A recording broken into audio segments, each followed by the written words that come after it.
From vast, globally entrenched multinationals, all the way down to startups and small businesses. Firms the world over increasingly span multiple continents, countries, and regions. A complex flow of investment is spreading across the globe, connecting more and more places all the time. Where these flows meet, they bundle together streams of capital, skills, and knowledge. And these hubs have become the key factor in determining the development and wealth of places around the world. It is now increasingly impossible to understand economic opportunities, innovation, and development without one central concept: Connectivity.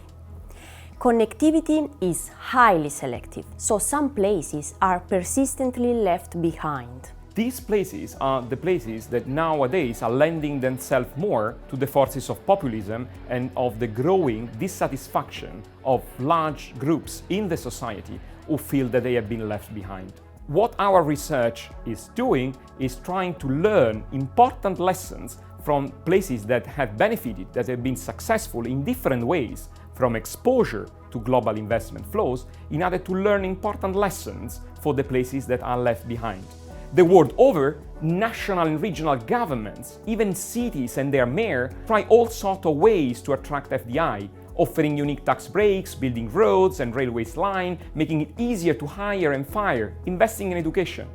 But they have been doing so often without a serious evidence base on which to ground their decisions. That's where our research comes in. We have spent the last few years studying what makes multinational firms tick in regions and cities across the globe.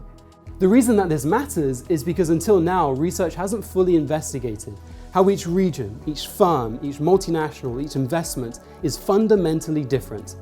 Every single one has unique traits and strategies. What we do is explore how the matching of these diverse actors gives rise to different economic outcomes and impacts. Our approach has revealed important new insights into what works and what doesn't. And we've built this into three key pillars.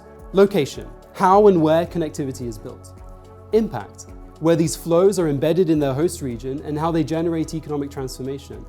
Policy, how connectivity can be reshaped by public policies. To understand globalization, the enormous new trends that are shaping the world, we need to take a considered yet radical evaluation of how investment is circulating throughout the world, to explain where hubs of capital, innovation, skills and ideas are clustering and why. What it is that gives one part of the world, one country, one city, the magnetism that their neighbors lack.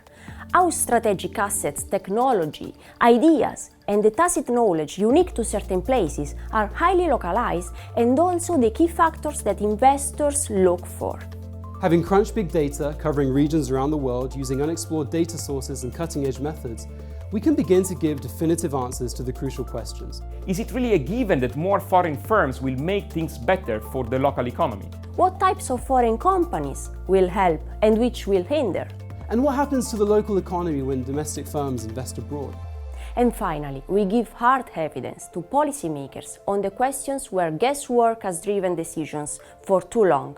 What works, where, and why what they're doing at the moment might have unexpected consequences. In an age of globalization, it's vital that we really understand what drives investment in different local places and what this means for the people whose lives are shaped by it. Our research overcomes the biggest challenge other studies faced by bringing in revolutionary new methods and data, which in turn lets us see firms and regions the way they really are. Cutting through the theory and getting to the facts.